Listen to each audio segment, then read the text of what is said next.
नमस्कार। आप सभी एएनएम सिस्टर को, जितने लोग भी बीटीएससी एएनएम 10,709 पदों के लिए वेटिंग कर रहे हैं कि आखिर हमारी ज्वाइनिंग कब होगी, चाहे वो संविदा कर्मी हो, क्योंकि संविदा कर्मी भी चाह रहे हैं कि हमारा ज्वाइनिंग कब हो, और जो क्वालिफाइड स्टूडेंट है 8,791 कैंडिडेट, वो भी चाह रहे हैं कि ये भर्ती में जो है हम लोगों की ज्वाइनिंग हो जाए। यानी कि जो 10,709 पदों पर जो भर्ती आई हुई थी, इसमें जो है दोनों लोग चाह रहे हैं कि हमारी भर्ती हो जाए। क्यों? तो अब सब लोग को जानना है कि आखिर ये भर्ती में जो है किसको ज्वाइनिंग होने वाली है, या क्वालिफाई की ज्वाइनिंग होगी या फिर से संविदा कर्मी की ज्वाइनिंग होगी। क्योंकि देखिए, भर्ती को आए हुए जो है बहुत दिन हो गया है, इसीलिए विभाग ने जो है नया भर्ती भी ला दिया है। और इस भर्ती को जो है कब तक आखिर पूरा किया जाएगा, तो देखिए फाइनली जो है अभी तक के जो इन्फॉर्मेशन सामने निकल के आती है उसके रिगार्डिंग बीटीएससी जो है क्वालिफाइड स्टूडेंट की ज्वाइनिंग करवाने के लिए चाह रही है। किस लिए चाह रही है? क्योंकि आप लोग खुद समझदार हैं, आप लोग खुद अगर देखे होंगे तो 2 बार जो जजमेंट आया वो पटना हाई कोर्ट का, वो जजमेंट जो है दोनों बार 2018 के नियमावली से भर्ती की प्रक्रिया पूरी करने के लिए जो है जजमेंट उन लोगों के पक्ष में गया है जो कि संविदा कर्मी अपने केस किए हुए थे। फिर भी बीटीएससी जो है इन लोगों के पक्ष में अभी तक कोई नोटिफिकेशन नहीं निकाला। कहने का मतलब बीटीएससी क्या चाह रहा है, सबसे पहले बात ये भी जानना जरूरी है कि बीटीएससी क्यों नहीं काउंसलिंग कराने जा रही है। तो देखिए, सबसे इम्पोर्टेंट बात हम आपको क्लियर कर दूं, बीटीएससी जो काउंसलिंग करवाता है तो उस काउंसलिंग का जो है खर्चे बहुत उठाना पड़ता है बीटीएससी को। पिछले बार जो क्वालिफाइड स्टूडेंट का काउंसलिंग हुआ था तो आप देखे थे कि 5 से 7 दिन जो है कंटिन्यू सारे लोग उसमें लगे हुए थे।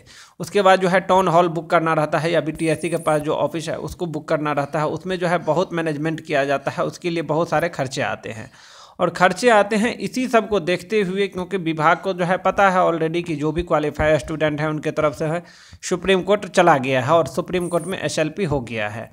तो कहने का मतलब अगर विभाग, जैसे कि अभी पटना हाई कोर्ट ने 2018 का नियमावली से बहाली की प्रक्रिया को पूरी कर दिया है, और उसके हिसाब से अगर सुप्रीम कोर्ट इस जजमेंट को जो है पलट देते हैं और सुप्रीम कोर्ट बोलते हैं कि नहीं, जो 2023 का नियमावली है वही सही है और जो क्वालिफाइड स्टूडेंट है उनकी ज्वाइनिंग करवाया जाए, तो फिर से जो है विभाग को बहुत सारे अमाउंट का जो है लॉस होगा।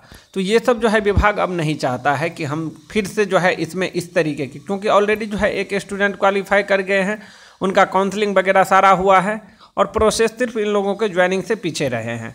और फिर से जो है क्वालिफाइड स्टूडेंट को छोड़ करके फिर से संविदा कर्मी को अगर काउंसलिंग करा ले, तो संविदा कर्मी को जो है लगभग बोल रहे हैं आप लोग कि 32,000 कैंडिडेट को स्क्रूटनी में नाम आया था। तो कहने का मतलब उन सब को काउंसलिंग करवाना पड़ेगा, और काउंसलिंग करवाने के बाद जो है फिर से उन लोगों का मेरिट बनेगा, और मेरिट में जो है सारे लोग को छांट करके 10,000 लोगों को जो है ज्वाइनिंग करवाया जाएगा।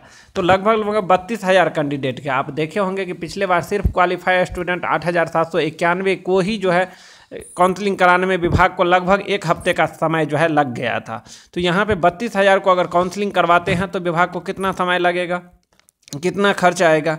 इन्हीं सब को देखते हुए जो है विभाग अभी तक किसी तरीके का काउंसलिंग नोटिस नहीं जारी किया है और ना ही जो है करने वाले हैं। अब जो है बीटीएससी के ऊपर बीटीएससी तभी जो है कोई नोटिस जारी करेगा जब सुप्रीम कोर्ट का जजमेंट आता है, और सुप्रीम कोर्ट क्या डिसीजन देता है उसी के आधार पे ये भर्ती जो है पूरा होने वाला है। तो अब सारे नज़र जो है सारे कैंडिडेट का सुप्रीम कोर्ट पे ही आधारित होता है। क्यों?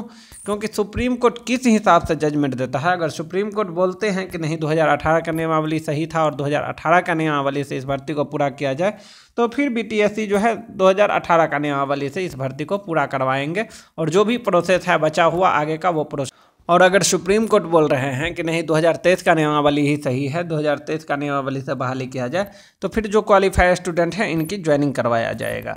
फाइनली आप लोग समझ गए। फिर आगे का बात कर लेते हैं कि आखिर जो है इस वैकेंसी को अब फिलहाल, क्योंकि समय जो है बहुत आगे चल गया है, तो अब फिलहाल इस भर्ती को पूरा होने में कितना वक्त का समय लग सकता है। आप लोगों का सबसे ज़्यादा सवाल भी रहता है कि आखिर इस भर्ती को पूरा होने में अभी और कितने समय लगता है।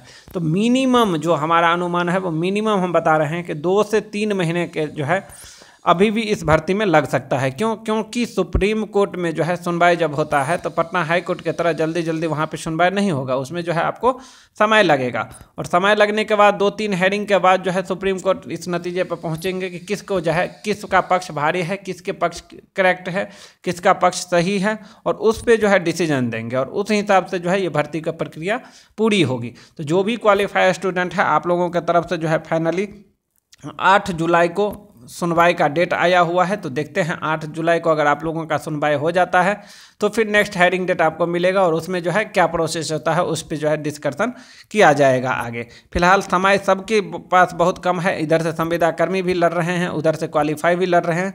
अब देखना वही दिलचस्प होगा कि आखिर जो है सुप्रीम कोर्ट में जीत किसको मिलती है फाइनली।